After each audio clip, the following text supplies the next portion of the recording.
신명기 11장 10절 말씀부터 17절 말씀까지입니다. 네가 들어가 얻으려 하는 땅은 네가 나온 애굽 땅과 같지 아니하니 거기서는 너희가 파종한 후에 발로 물대기를 채소밭에 댐과 같이 하였거니와 너희가 건너가서 얻을 땅은 산과 골짜기가 있어서 하늘에서 내리는 비를 흡수하는 땅이요 네 하나님 여호와께서 권고하시는 땅이라.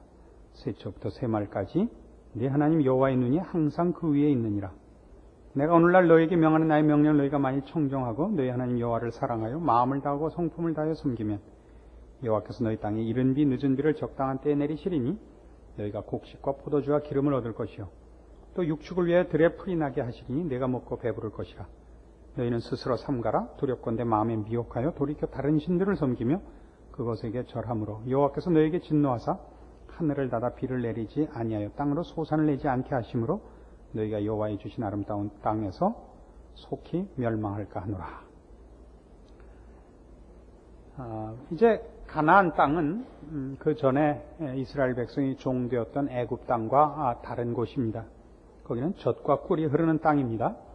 그런데 젖과 꿀이 흐른다는 것은 오늘 본문식으로 표현하자면 좀 더 깊은 뜻이 있습니다. 어떤 식으로 깊은 뜻이 있냐면 애굽에 있을 때는 그 농사를 짓기 위하여 애를 써야만 했었던 것입니다. 그 앞에 10절에 보시면 네가 들어가 얻으려 하는 땅은 네가 나온 애굽 땅과 같지 아니하니 거기서는 너희가 파종한 후에 발로 물대기를 채소밭에 댐과 같이 하였다. 이렇게 되어 있습니다. 여러분 잘 아시다시피 나일강은 그 해마다 한 번씩 범람을 해서 그 상류에 있는 그 비옥한 그 흙을 하류로 끌고 와서 해마다 한 번씩 새 흙이 날라져 오기 때문에 늘 그 영양가가 풍부한 흙이 돼서 그 농사가 잘 됐다는 것을 여러분 옛날 학교 다닐 때 잠깐 들었던 기억이 날 것도 같죠. 유명한 이야기입니다.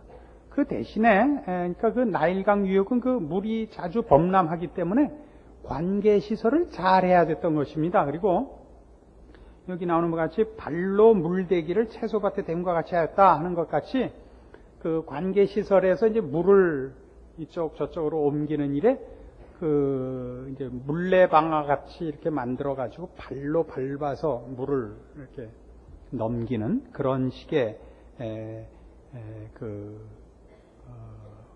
기구들을 썼던 것이죠. 그래서 여기서 이 관계 시설들은 물을 가둬놓기도 하고 물을 대기도 하고 빼기도 하고 하는 이렇게 해서 농사를 짓는 곳이었습니다. 그런데 이제 들어가 얻을 땅은 젖과 꿀이 흐르는 땅 이렇게 간단하게 말할 것이 아니라 11절 너희가 건너가서 얻을 땅은 산과 골짜기가 있어서 하늘에서 내리는 비를 흡수하는 땅. 그러니까 일부러 물을 끌어댈 필요도 없고 또 물을 일부러 뺄 필요도 없는, 그러니까 지형이 그 나일강 유역은 평지라서 물이 범람하면 끝이란 말이에요. 그리고 쑥 빠져나가면 또 끝도 없고. 근데 그렇지 않단 말이죠. 여기는 산과 골짜기가 있어서 비가 오면 흘러내리고 또 골짜기에 풍부히 남는 물도 있고, 또 뒤에 오시면 14절에 있는 것 같이 이렇게 지형이 좋을 뿐만 아니라 여호와께서 너희 땅에 이른 비 늦은 비를 적당한 때 주셔서 농사 짓는데 아무런 그 애쓸 필요가 없는 곳. 그러니까 젖과 꿀이 흐르는 땅은 먹을 것이 풍성하고 비옥하고 이런 정도가 아니라 이스라엘 백성이 애쓰지 않아도 되도록 뭐 하는데 먹고 사는 문제에 애쓰지 않아도 되는 땅 이렇게 돼 있는 셈입니다. 지금. 그리고 이런 것들은 다 13절에 있는 바와 같이 내가 오늘날 너희에게 명하는 나의 명령을 너희가 만일 청정하고 너희 하나님 여호와를 사랑하여 마음을 다하고 성품을 다하여 섬기면 이라는 조건으로 허락되는 것이고, 아무리 여기가 이렇게 좋은 곳이라 할지라도 17절에 나오는 바와 같이 아니 16절에 있는 바와 같이 너희는 스스로 삼가라 두렵건대 마음에 미혹하여 돌이켜 다른 신들을 섬기며 그것에게 절하면 이제 망하는 것이에요. 그러니까 이제 그 가나안 땅을 그 성경이 설명할 때마다 이제 젖과 꿀이 흐르는 땅 이렇게 돼 있죠. 복된 땅 거기 들어가면 뭐든지 있는 곳, 복된 곳. 근데 그 복된 것은 그 땅이 비옥하기 때문만은 아니란 말이죠.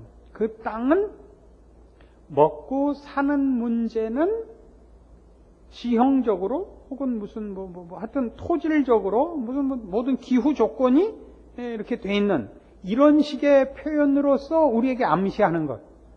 하나님이 그런 문제는 다 해결해 주는 곳. 먹고 살기 위해서 애써야 되는 곳이 아닌 곳. 이런 얘기입니다. 그럼 이게 무슨 얘기를 우리한테 떠오르게 하냐면요. 마태복음 6장이죠. 그대로 한번 가보세요. 마태복음 6장 26절 공중의 새를 보라 심지도 않고 거두지도 않고 창고에 모아 들이지도 아니하되 너희 천부께서 기르시나니 너희는 이것들보다 귀하지 아니하냐 너희 중에 누가 염려함으로 그 키를 한 자나 더 할 수 있느냐 이런 얘기예요. 공중의 새를 봐라. 새를 만드신 하나님이 먹고 사는 것을 해결하지 않고서야 어떻게 새를 만드셨겠느냐. 새가 먹고 사는 것을 혼자 해결해야 된다면 그러면 새는 살아남지 못하죠. 새는 먹고 사는 문제가 하나님에 의해서 해결되어 있죠. 그렇다고 새가 뭐 가만 앉아 있어도 먹을 게 있다는 뜻이 아니라 우리가 자연 세계를 보면 먹이 사슬로 다 먹고 살고 그 존재가 이어지도록 되어 있습니다. 이 이야기를 끌어들여서 무슨 얘기를 하고 싶으냐 하면 너희 중에 누가 염려함으로 그 키를 한 자나 더 할 수 있느냐 그 얘기예요. 그러니까 우리가 염려하고 걱정해야 되는 것 진실로 걱정해야 되는 게 뭐냐 이거죠. 걱정해도 되지 않는 문제에 신경을 쓰고 걱정하고 애써야 되는 문제는 놓고 있는 데 대한 꾸중이죠. 지금 마태복음 6장이 이건 몽땅 무슨 얘기냐면 가나안 입국을 놓고 이스라엘 백성에게 하는 모든 내용이 바로 이 얘기란 말이에요. 너희가 약속된 땅에 들어가면 뭘 해라요? 뭘 해라? 거기 들어가거든. 하나님 사랑하고 하나님 섬겨라. 뭐 하지 마라? 우상 섬기지 말아잖아요. 그 땅에 들어가서 해야 되는 건 이거죠. 그러면 이 땅은 우리 신명기 하면서 몇 번이나 강조한 바와 같이 이 땅이 보상이에요.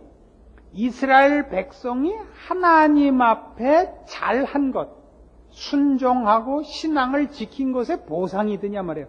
아니잖아요. 하나님이 이스라엘 백성을 선택한 것 같이, 이스라엘 백성을 하나님이 그의 백성 삼으신 것 같이 이 땅은 그 백성에게 주기로 약속한 땅이죠. 하나님의 백성으로 부르면 그 땅에 들어가는 거죠. 그럼 남아있는 것은 그러니까 부름을 받고 부름을 받은 일에 합당하게 행했느냐로 가나안에 들어가고 못 들어가고는 아니죠. 하나님의 백성으로 부름을 받으면 가나안 땅에 들어가는 거죠. 가나안 땅에 들어가느냐 못 들어가느냐로 보상과 벌이 나오는 것이 아니라 들어가서 하나님을 섬기면 거기서 복받고 영원히 잘 살고 그 땅에 들어가서 복된 땅인데도 거기서 하나님을 불순종하면 하늘문이 닫히고 그 땅에서 멸망하는 것 아닙니까? 이 차이를 아시겠어요? 그러니까 우리 모두가 지금 그렇단 말이죠. 하나님의 백성으로 부름을 받으면 마치 이스라엘 백성이 부름을 받아 가나안 땅이 허락되는 것 같이 복된 존재로 하나님께서 모든 것을 책임지시는 존재로 부름을 받는단 말이에요. 우리는 그렇죠? 우리는 예수의 이름으로 무엇이든지 구할 수 있고 우리가 매면 하늘에서도 매이고 우리가 풀면 하늘에서도 풀리는 존재로 부름을 받죠. 우리는 하나님의 자녀라는 신분과 이 존재로 말미암아 우리가 서 있는 그곳에 하나님이 함께하는 그런 존재들입니다. 우리가 하나님 앞에 이제 잘하면 복을 받는 것이 아니고 하나님의 백성이기 때문에 복 받는 자리에 부름을 받았죠. 여기서 잘하면 그 허락된 복을 누리는 것이요. 여기서 못하면 허락된 복을 지가 발로 차는 거지요. 안 그렇습니까? 이게 지금 성경이 하고 싶은 얘기가 뭔지? 공중나는 새를 봐라. 하나님께서 새를 만들 때 새 먹고 살게 준비하고 새를 만드신 분이다 이거죠. 근데 너희는 하나님이 너희라는 존재를 만들어서 너희한테 뭘 시키려고 하는가는 생각지 않고 어떻게 하면 존재하는가를 생각하고 있다 이거죠. 이건 뭐와 같은 인생이 되느냐면 애굽에 살 때 너희가 그렇게 살았었다 이거죠. 그때는 하나님이 우리의 보호자가 아니었고 하나님이 우리의 생명을 지키는 이도 아니고 하나님이 우리에게 복 주시는 분도 아니고 애굽에 사는 이스라엘 백성은 그때는 노예지요. 하루하루가 자기가 자기를 지킬 수밖에 없는, 그리고 그래봤자 아무것도 아닌 인생이었죠. 그런데 하나님 앞에 부름을 받고 그 노예된 상태에서 해방되어 어디로 보내지는 겁니까? 가나안에 들어오는 거 아닙니까? 모든 성도는 지금 그렇습니다. 죄와 사망의 자리로부터 예수 그리스도 안에 부름을 받고 있는 겁니다. 우리는 그리스도 안에 있습니다. 성경이 우리에게 가르치죠? 우리가 마땅히 빌 바를 알지 못하면 어떻게 된다고요? 우리가 마땅히 뭘 빌어야 할지 모르면 우리 안에 계신 성령님이 우리를 위하여 기도하신다고요. 우린 이미 그리스도 안에 있고 하나님의 복주심과 사랑과 은혜와 능력 속에 있는 존재죠. 잘하면 그 안에 들어가고 못하면 못 들어가는 싸움이 아니라 들어가서 우리가 가진 것에 관한 싸움이란 말이에요. 그러니까 신앙은 뭐냐면 어떻게 하면 복받는 자리에 가느냐는 싸움이 아니라 내가 누구냐의 확인 싸움이죠. 몽땅 다. 근데 그렇게 묻는 거예요. 생각해봐라죠. 생각해봐라. 누가 아들이 떡을 달라면 돌을 주고 생선을 달라면 뱀을 줄 자가 있겠느냐? 예수님께서 친히 가르치신 말씀 아니에요? 신자가 됐다는 게 뭐예요? 이 땅은 어떻게 다르다고요? 너희가 애굽에서 살 때하고 다르다 말이에요. 이 땅은 복받는 땅이라고요. 여긴 가만히 있어도 복받아요. 여기서 복을 못 받는 유일한 방법은 뭐냐면 이 땅을 허락한 하나님을 거역해서 그에게 미움을 사는 방법 하나밖에 없다고요. 그럼 성도들이 불행하게 사는 유일한 방법은 뭐냐면 지가 못나서 허락한 복 못 찾아 먹고 깎으러 가서 그렇다고요. 하나님이 나를 미워하시나 봐. 이런 식의 발상이 없어져야 된단 말이죠. 난 왜 허락된 복도 못 찾아 먹을까? 이거죠. 성경이 하는 얘기는 그거예요. 복이란 뭐냐? 우리 했죠? 하나님이 내 편 되시는 거예요. 복이란 뭐냐? 내가 죄를 거부하고 거룩하게 살 수 있는 특권을 누리는 거죠. 하나님 사랑하는 거예요. 그게 우리의 복이죠. 이 땅에서 사는 자들의, 이 가나안에서 사는 자들, 예수 그리스도 안에서 사는 자들이 가장 대표적이고 무엇과도 바꿀 수 없는 복이죠. 거룩하게 사는 것. 하나님을 사랑하고 하나님을 섬기는 이 특권 말입니다. 이것을 지금 무엇과 바꾸고 있다 그래요. 여기 지금 마태복음 6장식으로 얘기하면 28절. 또 너희가 어찌 의복을 위하여 염려하느냐? 들의 백합화가 어떻게 자라는가 생각하여 보라. 수고도 아니하고 길쌈도 아니하느니라. 그러나 내가 너희에게 말하노니 솔로몬의 모든 영광으로도 입은 것이 이 꽃 하나만 갖지 못하였느니라. 이스라엘 백성이 가나안 땅에서 계속 불평한 게 뭐였죠? 애굽에 있을 때만 못하다는 거였습니다. 광야에 나와 보니까 애굽에 있을 때는 고달프긴 했어도 참외도 먹고 부추도 먹고 뭐든 먹은 목록이 요란해요. 그러나 사람이 무엇을 먹느냐가 중요한 거 아니죠. 사람들이 멋을 부리는 게 말이죠. 얼마나 우스운가 보세요. 조금만 정신을 차리고 보면 우리가 얼마나 우습게 사는가를 알 수 있습니다. 화장은 왜 하는 거예요? 한번 좀 물어봐야겠어요. 길을 막고 물어봐야겠는데. 끝나고 여성들만 다 한번 남아보세요. 화장은 왜 하는 게 이쁘자고 하는 거죠? 근데 가만히 한번 뒤다보세요. 이게 정말 이쁘게 한 건가? 이게 정말 이쁜가 한번 냉정하게 뒤다보시라고요.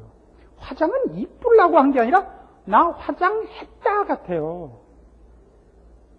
이쁜 게 아니고 화장을 했다예요. 이쁘다가 아니라.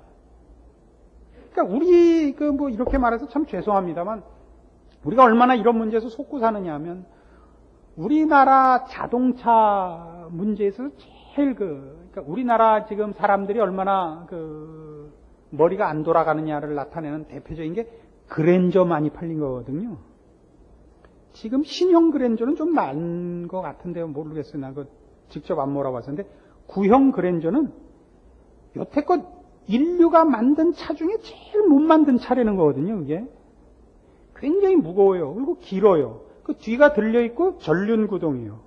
그러니까 꼬리가 얼마나 흔들리는지 몰라요. 그러니까 구르마 타는 것 같아요. 그러니까 그게 좋아서 탄다면 할 말이 없지만 승차감이 그거보다 나쁜 게 없어요. 그다음에 회전 반경이 커서 어지간한 도로는 한 번에 못 돌아요. 주차할 때도 옆 차는 다 긁고 다녀요. 그게 왜 많이 팔렸느냐? 이게 제일 비쌌기 때문에 많이 팔렸다고요. 비싼 차기 때문에 다 샀고 비싸다는 이유로 대접받았다고요. 꼭 그 꼴이에요. 화장을 했고 비싼 옷을 입었다는 것으로 절대 멋있지 않습니다. 그게 드레베카파예요. 정신 차려라 이거예요. 여성 성도 여러분. 우리 교회 나오시는 여성들만은 제 말을 들으셔야 돼요. 제가 째려볼 거니까. 나이 들어가지고 젊은 티 내지 마세요. 그리고 줄줄이 달고 다니지 마세요. 그것으로 자신을 자꾸 이렇게 까치발을 하고 나오지 마시고 나이든 멋을 내시라고 내가 여러 번 가르쳤죠. 나이든 멋. 나이든 멋은 나이든 것에 걸맞게 하고 나오는 겁니다. 화장도, 옷 입는 것도, 장신구도, 눈빛도, 태도도 나이든 값을 해야 돼요. 나이 들었다는 거는 원숙해지는 거예요. 생각이 깊고 배려와 아량이 있고 아시겠어요? 경험이 풍부한 지혜가 있는 그게 나이든 멋이에요. 개나리가 겨울에 피면 미쳤다 그래요. 잘났다 그러지 않아요. 봄에 피는 어떤 꽃보다도 가을 단풍이 더 멋있어요. 봄에는 꽃으로 잘난 척하지만 가을에는 나무가요 온 나뭇잎으로 잘난 척을 할 수 있는 거예요. 그건 무얼로도 당하지 못해요. 안 그래요? 나이가 든 멋은 말이죠. 애들은 흉내를 낼 수가 없어요. 그건 따라올 수가 없는 거예요. 나이는 따라올 수 없는 거예요. 지식 말고 지혜. 그게 있어야죠. 백합의 아름다움이라는 건 값에 있는 거 아니잖아요. 그게 뭐 금값이겠어요? 무슨 뭐 때문에 어떤 것 때문에 그 값이 나가겠어요? 그 아름다움은 다른 것 아니에요? 우리 인간의 가치가 어디에 있다고 생각해요? 인간의 가치는 세상 사람들은 자존심의 경쟁 아니에요? 능력과 대접에 있죠. 가치가. 우리는 다르잖아요. 우리는 거룩함과 하나님께 인정받는 데 있는 거 아니에요. 들의 백합화를 보라! 그럴 때마다 생각하라고요. 하나님이 무엇을 점수 주시는가 생각해 보시라고요. 백합화를 보라 그랬더니 그 다음 주일에 모두 백합화 무늬 든 스카프를 메고 왔다는 거 아니에요. 뭐가 가치 있는가 보시라고요. 뭐가 가치 있는 것인가. 마음은 청춘. 그러지 말라 그랬죠? 나이가 들면 속이 깊어야죠. 아직도 철딱서니 없이 마음이 청춘이면 어떡해요? 전부 그 얘기. 이 땅을 너에게 왜 줬는가 생각하라 이거죠. 너희 거기 애굽에 있을 때는 먹고 살기에 바빴었고 먹을 거 확보하면 그것이 다였다. 그러니까 애굽 나와서 광야 생활할 때도 몽땅 생각해보죠. 그때 거기서는 먹을 것도 많았는데 이 얘기죠. 이제 다르죠. 다르게 살아야죠. 하나님의 백성 안에요. 하나님의 백성. 다른 사람이죠. 영적이죠. 하나님을 알고 하나님의 뜻을 따라 살고 인간이라는 존재가 하나님과 화목함으로써 먹고 사는 정도가 아닌 존재가 된 거 아니에요. 가치 있고 인격과 거룩함과 성품에 있어서 하나님을 닮은 자로서의 가치를, 모습을, 그 넉넉함을 유일하게 이제 펼쳐 보여야 되잖아요. 아브라함이 부름을 받은 것 같이 이스라엘이 그렇게 부름을 받았고 오늘 우리 모든 예수 믿는 사람이 이렇게 부름을 받았잖아요. 나 하나 먹고 살자고 예수 믿은 것 아니잖아요. 먹고 사는 문제 때문에 예수 믿고, 그러니까 애굽에 있을 때는 힘들여 벌어먹었지만 이 가나안에 와서는 놀고도 먹고 산다. 이건 아니잖아요. 놀고도 부자 된 걸 놀부라 그런다나요?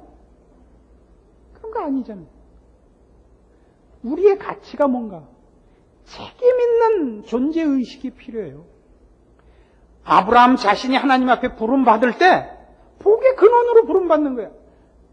얘는 다르다가 아니라고요. 아브라함을 불러서 그를 복받게 하고 그가 하나님의 사람으로서 살게 됨으로써 자신만이 아니라 그를 통하여 모든 족속이 복을 받도록 부름을 받은 거 아니에요? 이스라엘 백성이 그렇게 모든 민족 앞에 제사장 국가로 부름을 받아서 이스라엘의 복됨이 모든 민족에게 하나님께서 베푸시는 은혜가 넘어가도록 부름을 받고 있는 거 아니에요? 우리 모두가 그렇죠. 우리의 신자된 것이 세상 사람들, 아직 믿지 않는 불신자들과 그런 우열의 개념에서 차별 대접받으라고 있는 것이 아니라 나만 잘 먹고 살자가 아니라 하나님의 사람답게 사는 것으로 저들 앞에 우리가 왜 이렇게 되었는가를 증거하고 우리를 이렇게 되게 하신 복과 은혜와 긍휼과 구원과 생명과 영원의 주인이신 하나님이 증거되기를 바라시는 책임이 우리에게 있잖아요. 이게 없단 말이죠. 그래서 이스라엘 백성이 가나안에 들어가서 뭘 하는지 아세요? 애굽에서 없었던 거. 우상을 섬긴다니까요. 왜 우상을 섬기죠? 거기서 섬기는 우상이 뭔지 아세요? 바알이에요. 대표적인 우상이에요. 바알은 풍요의 신이요, 농사의 신입니다.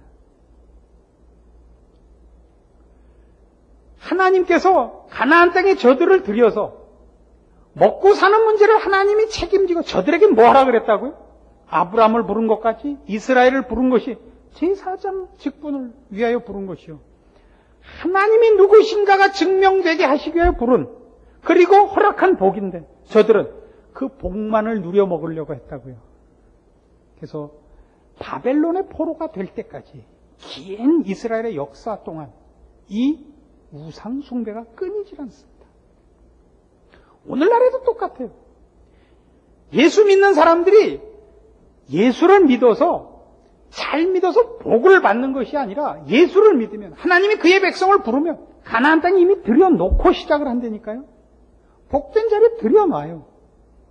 공중의 새를 보라, 들의 백합화를 보라, 오늘 있다 내일 아궁이에 던지오는 들풀을 보라, 이거예요. 하나님이 이 문제는 다 해결하신다고요. 늦은 비 이른 비를 주시고, 아까 우리 신명기식으로 얘기하면요, 찾아가 봐야 돼요. 신명기 11장 12절 보세요.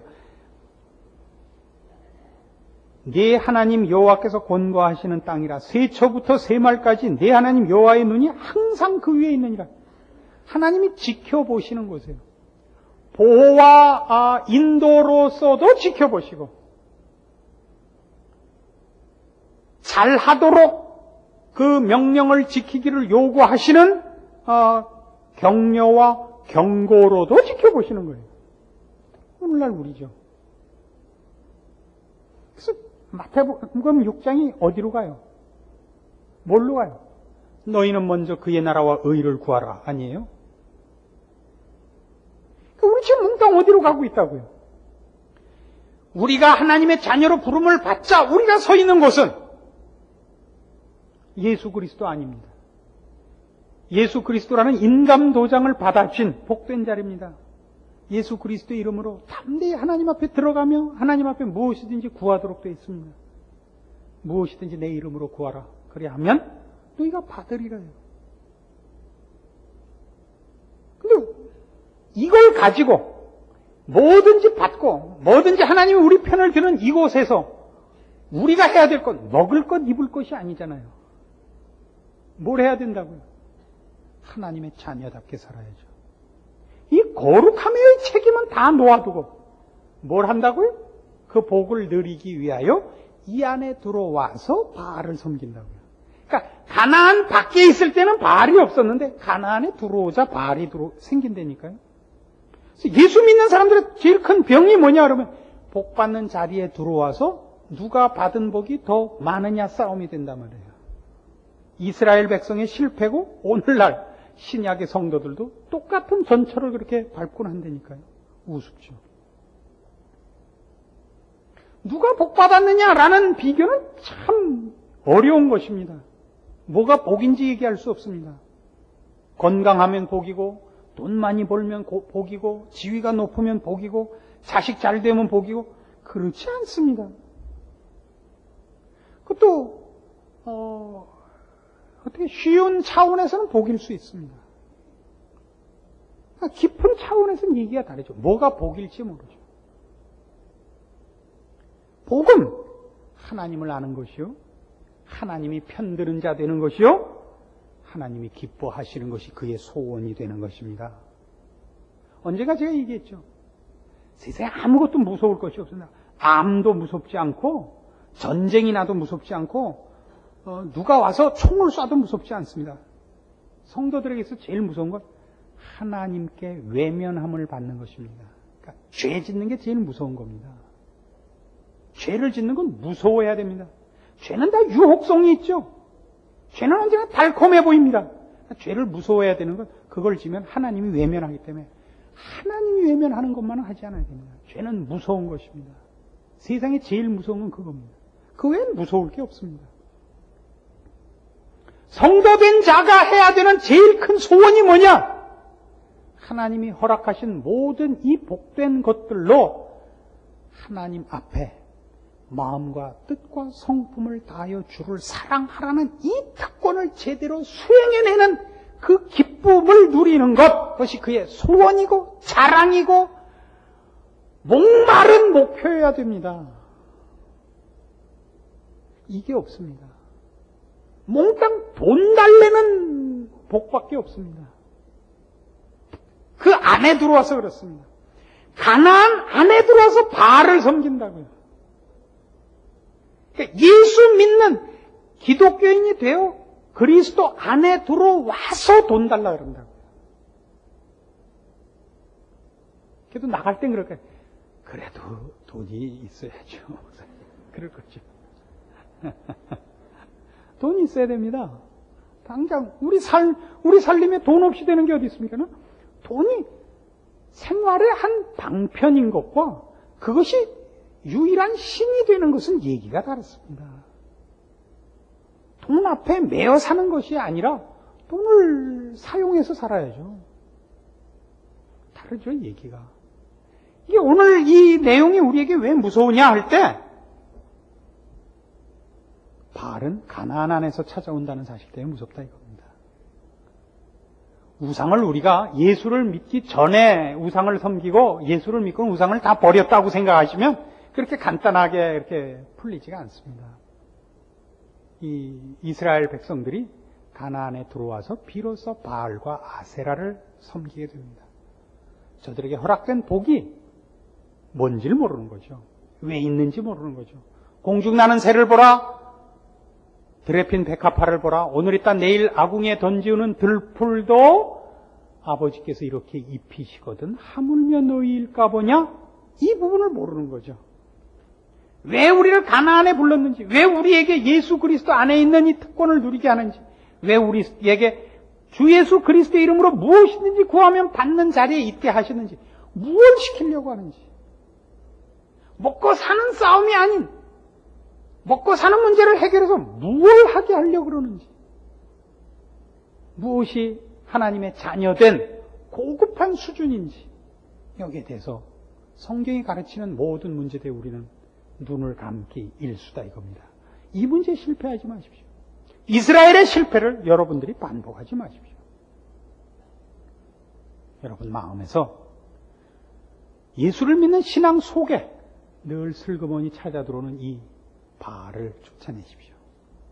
하나님만을 사랑하고 하나님이 여러분의 인생을 책임지는 줄 아시고 여러분의 힘써 여호와 하나님을 사랑하십시오. 그의 기뻐하심을 소원으로 가지십시오.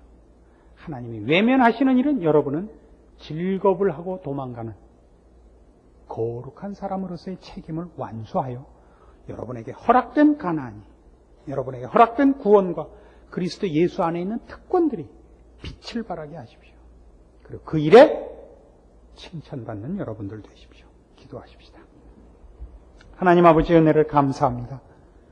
우리 하나님께서 우리를 자녀 삼으시고 그리스도 예수 안에 보존하사 주 예수의 이름으로 우리 하나님 아버지께 무엇이든지 구하게 하셨으며 하나님의 자녀라는 특권을 누리게 하셨습니다. 이 책임 감당하게 하옵소서. 나만의 자랑과 만족을 위하여 우상을 불러들이지 말게 하시고 주께서 친히 명하신 것처럼 우리 하나님이 우리를 사랑하신 사랑에 걸맞는 예수 그리스도의 뒤를 쫓고 자기 십자가를 지고 아버지의 기쁘신 뜻을 위하여 우리의 목숨도 내놓는 사랑의 반응, 사랑의 순종, 사랑의 열심으로 우리의 인생을 주 앞에 바쳐 우리를 우리 되게 하신 하나님의 거룩과 사랑과 은혜와 구원과 생명과 진리가 열매 맺는 복된 존재와 인생이 되게 하시옵소서. 예수님의 이름으로 기도합니다. 아멘.